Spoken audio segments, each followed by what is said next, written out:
Yes, it's finally here, the brand new SRAM Red eTAP AXS group set, which is, of course, 12 speed. But that isn't what the American brand is singing and dancing about. There's plenty more to this group set than meets the eye. I went to the launch and we're going to give you the full lowdown of the brand new 12 speed group set.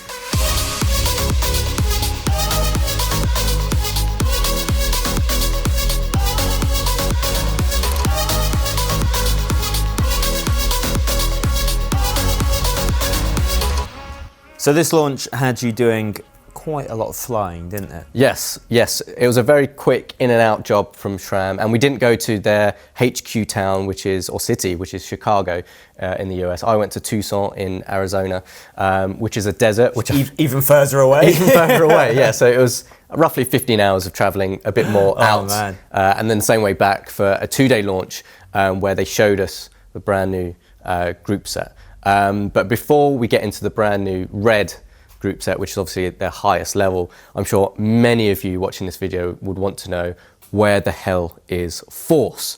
Well, SRAM did mention Force, but they didn't. It's not been forgotten about. It's not been forgotten about, and they have let on, and we're allowed to say that they are working on the new Force group set. They didn't give us any details or any spy shots of that, but there is a Force, potentially wireless Force, on the way, and they say more information is going to land in April. So that is massive news. They haven't really worked on any of their other group sets below Red on the road side, but this launch was all about SRAM Red on the road. For those of you that also want to know when you can buy this group set, you can buy it today.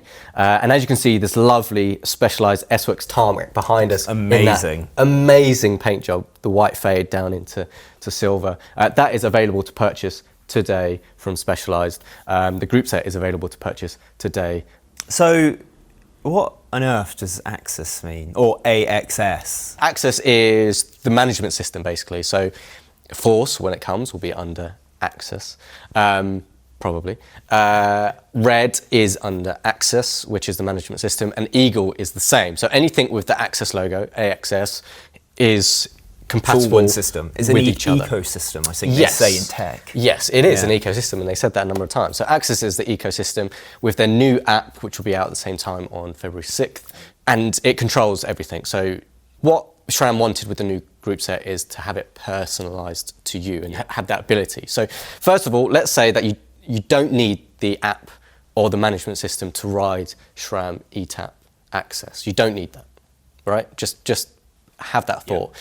However, if you did want to personalize your experience, which SRAM say that the modern cyclist wants. And you do really, don't you? You think if you buy this new system, you want to change it to what you like. Yeah, and so the first thing the system does is it helps you join everything together. Again, you don't need that to happen. You just have to press the buttons on each mech, joining them to the hoods, and you can connect that on your own. But if you have the system, you can use the same setup with your phone, with the app, which would show you when you've joined all of them together. So do you have to do that before your first ride?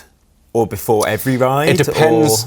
It will depend where you buy it from. If you bought the group set on your own, and you bought it out of the box, when you put it together, you'll need to pair everything together. And once it's paired. Okay. And you don't have to do anything else. I was going to say, that would be a pain before every ride. It would be a pain. Press all the buttons. No, it really would.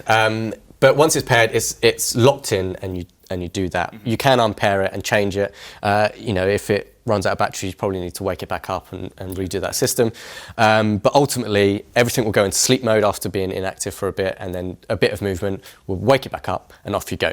So once it's paired with the app, you can view battery life, you can view firmware updates, you can view service indicators, etc. And there's a number of things that SRAM want to include in the future, which is how many rotations you've had, how old the chain is, how many mileage, the mileage indicators on that, and they can ping you if you allow them to. It's time to change your chain, it's time to do this, it's time to, charge your battery, etc. So that's the basic level of this app. It kind of runs the whole system and allows you to access different things. So Campag were obviously the first brand to do this last year, but it wasn't exactly a revolution when they did it. They added an extra gear, but it didn't change a lot. And SRAM have added an extra gear, and they've changed a lot. which we expected from SRAM because they're the type of brand that just loves to mix things up. Yeah. But what exactly have they done? Very good question. They haven't just added an extra cog. That's basically what Campag did. They were the first to go on the road with 12 speed, which was very exciting. And then when we saw it, it was like, oh, it literally is just an extra cog. SRAM have done a number of things. The gear ratios, they have completely changed. And it all works around a 10-tooth sprocket. So they've just taken one tooth off right at the back, and they offer 3 cassettes, all starting from 10. So 1026, 1028, and 1033. That's a big spread. That is a big spread. And they claim, they actually have the most consecutive one-tooth jumps in a cassette. So the 1026, I need to get 11 out of my head. It'll take us a while to get used to saying that. The 1026 has 7 one-tooth jumps. Okay. Shimano's 1125 only has 6, and that only gets worse as the range goes up. So what SRAM are saying is that by starting with the 10-tooth, they've been able to do a few things. So what they've done is reduced quite dramatically the sizes of the front chainring. So what we got here on this tarmac is a 48-35, which is tiny. You're going to see my brain whirring trying to work out the maths here. But that is really small. That is tiny, isn't it? And there's a few questions that come from that, which I did put to SRAM whilst I was out there.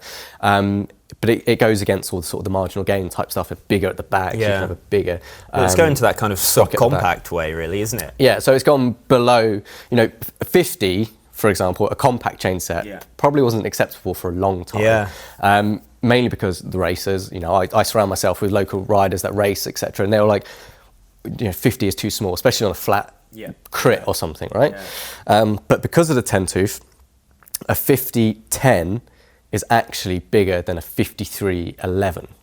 They also means that the gap between the big ring, which is here a 48, and the little ring, a 35, is only 13 teeth. Traditional gearing with Shimano, for example, is 16. So the jump isn't as big. That front shift isn't going to be as arduous for the front mech to do. It's not going to be as large. No. So the 3 gear ratios at the front and the rear are designed to move the range from the front to the rear, which basically what SRAM want you to do is stay in the big ring, I say big ring, for as long as possible, because that is more efficient. And you don't have to make those big jumps. I think everyone's in agreement, Campag, Shimano and SRAM would all say that a big change at the front is quite a dramatic and quite a big process to do without losing efficiency. It leaves you adjusting the rear quite a lot, doesn't it, when you do that big lead? Yes. So SRAM want to say, stay in a big ring. Why not stay in a big ring? But when you need the small ring, it's there. And then from the 10-tooth up, you've got all the gears you need. So a 50-10 in a big sprint is going to be as big as you need it. But equally, if you want to drop down to a 35-26, that is smaller than 39-25. Yeah, so it's giving you that whole range. Yeah. But in effect, is legitimising my cross-training. Pretty much, mate. Which I'm great. That's I love that. Thanks. Pretty much. Yeah. And they're also saying that through their testing and through their ride data, that those inefficiencies that people talk about, the cross-chaining or the big ring, big cog, that doesn't happen every day. And the fact that they say with their gear ratios you can stay in the big ring most of the time kind of makes up for those losses if they are losses. Because changing on the front we've all experienced it, can often leave you just like you lose that momentum. They say when you in the 50-10, because it's bigger than the 53-11, when are you going to spend your time there? Yeah. Most likely downhill, if not in a big bunch sprint, when you just need the big gear anyway. Cross-chaining, you're very rarely going to be in, for example, here on the Specialized, there's a 48-33 at the back, which is quite a difference. You're probably not going to be in that gear, in all honesty.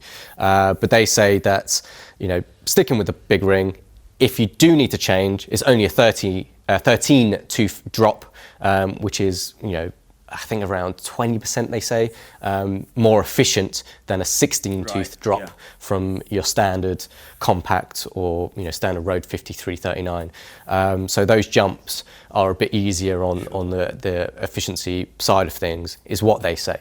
So let's get into the mechanics of this. And as I understand it, this rear mech is pretty sophisticated. Yeah, it's kind of the master of the whole system, really. So everything kind of joins to the rear mech. So when you're pairing with things, you kind of operate via the rear mech first, get that going, and then you can get everything else to pair to it. So a lot of the technology lies within here. It's the brain. Yes, and the most clever thing about it, I think, and SRAM's done a very good job on this, the rear mech is 1x and 2x compatible. So if you wanted to run 1x system, you can do that with this rear mech.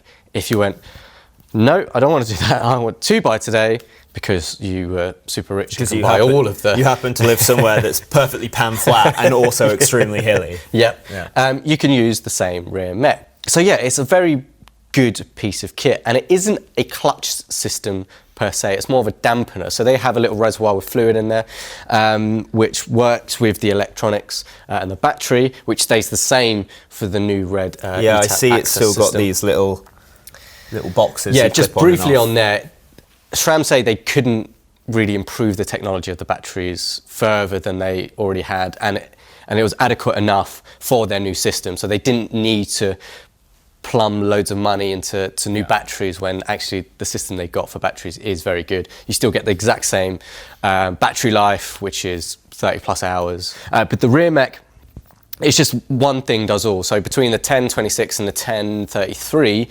you need one rear mech. You don't need to change that. It's long and short. Yes. In one then. Yes, really. And that goes back to sort of the efficiency thing that SRAM was saying. You've got smaller chain rings, so it's lighter.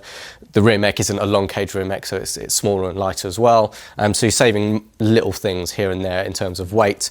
So this rear mech will do anything you need, 1x or 2x, with those ranges of cassettes. The technology in the rear mech is really amazing. Yeah. SRAM say they've actually sped the changes up by 2. Which is interesting, because when I was riding Shimano Di2 and old SRAM Red eTAP back to back, there was a noticeably SRAM was noticeably slower than Shimano. Yeah. So out on the rides, I even put that to the engineers, and they said it is in fact twice as quick as the previous Red group set. I didn't really notice the difference at the time. So yeah, sticking with the rear mech for now. That is called Orbit. They have a little fluid chamber in there, which is a dampener. It's not exactly a clutch, but it kind of works that way. And that works in a way, once it starts getting some bounce, it resists the spring in the rear mech, so you don't get the chain slap. Yeah. It works better with like hard hits, but with like softer movements, it isn't exactly holding the chain steady like a clutch would. But it is working enough to say, if I use 1x, the chain's not going to fall off. Sure. Ultimately. But it's a very, very good bit of kit. So I think we should talk about that chain, because it looks pretty funky. It does. It kind of looks like a BMX chain. It does, yeah. I actually really like it. Yeah, me too. So there's nothing exciting, I should say. I shouldn't really say that. It's just a chain. It's just a chain. But it's fully engineer-led. It's not aesthetics. It's not, let's make it super different. Perfectly functional. Yeah, so they've narrowed the chain, obviously, because of 12-speed, not just because of the extra sprocket, because the spacings between the cogs haven't really changed, but to make the drivetrain a lot quieter, which is noticeable. On my ride, I was like, it's very quiet. It's quite surprising. Until you take the sound away, you don't really notice it. Yeah. I think we've all got used to like hearing the drivetrain that constant anyway. kind of whirring. Yeah. To do that, they had to narrow the chain, but narrowing a chain obviously makes it weaker. And so to bring back that strength and some, they've basically filled in the top half of the figure of 8 you get on standard chain. So yes, it is directional, but they say it's much stronger than it was previously, and then reducing the size hasn't changed the weight at all. If anything, it's probably slightly heavier, but it has increased the strength. And I think we should also talk about the chain rings, because that is a completely different design. It is, and it does look super, super cool, isn't it? So really the nice. inner ring and outer ring is bonded together, basically. It comes out of, not bonded, it's made from one bit of aluminium. So they kind of etch it out of one block. That makes it lighter, it makes it stiffer, and it improves from their previous design. Kind of like Cannondale's SI cranks a little bit. Yeah, pretty much. And that's the first thing I thought of actually when I saw it. I was like, they're a very good set of cranks. They're super light, super stiff. But these are said to be lighter and stronger, stiffer than previous, and they've added a power meter to that as well. So the power meter actually joins to the chain rings. They say that because the chain ring is actually attached to the bottom bracket and the crank arm via 8 bolts right in the center of the crank arm, which basically means that there's no movement at the bolt rings, where you could get some offset and different ways. So there's a couple of things to that. The power meter electrics haven't changed whatsoever. Completely same Quark D0 as you got Which is before. very good. Which was very good. We love it. Highly, yeah. Absolutely love it. It measures both left and right. Super accurate, all that stuff. But they've improved it further by basically eliminating those offset movements from the chainring So box. it's just that bit more accurate, basically. Less flex in there. Yep. So I want to ask you about the ergonomics of the hoods, because I spent a long time riding the old SRAM Red eTAP, and I think for me its biggest flaw was just the size of those hoods. They've improved in size. They have certainly got smaller. I was thinking about this a lot, in preparing for this after the launch, and they do have to house their wireless, their battery, and the cylinder for the fluid of the brake. So they've got a bit more going on than Shimano has. Yes, they've ergonomics wise they've improved it, but they're still quite big. I was talking to someone that was looking at pictures of Richie Port when he won that stage at Tour Down Under, and he's a little guy and the hoods look very big. But they have got the sort of acquisitions of the buttons, right? It's a nice good clunk. It does feel mechanical in that sense. It's like big button push and you can hear it and it's a bit audible. And it is a nice feel. And just going back to sort of the mechanics and motors of that, is that if you take the double change out, you can actually speed the change of the rear up. Okay. So on the 1x setup, when you don't need to have the change at the front, you actually get slightly quicker shifting at the rear. So I was talking to the engineers as well, and if you add a blip at the top and use their management system to change that button to do the double shift, you could in theory speed up the rear with the changes without having that large change, because the system is waiting only microseconds to see if you press both of the levers in. So that's how you change the front chainring, is you push both in and then it acquisitions the front chainring and the move.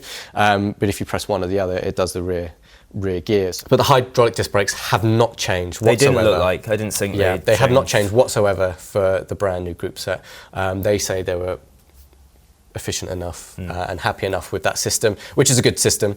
The only change is aesthetics. For the keen eye viewers, they can see it slightly different. They literally changed the look of it to match the rest of the group set.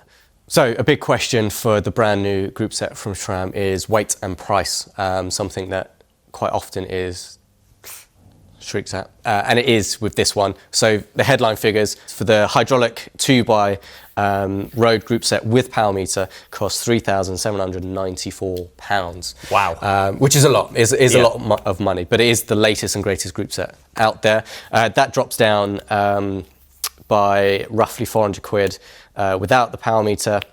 For this group set we see here, which is the hydraulic 2x setup with the power meter, it weighs, without the power meter, it weighs 2,518 grams. With the power meter, add 39 grams onto that. So there you have it, the brand new SRAM Red eTAP AXS wireless group set, which is 12 speed. It's super exciting. They're doing amazing things with the gear ratios and the way things work. But if you've enjoyed this video, please do like and subscribe. And if you've got any questions about the new SRAM eTAP AXS group set, please do leave them in the comment below and we'll do our best to get back to them as soon as possible. But until next time, we'll see you then.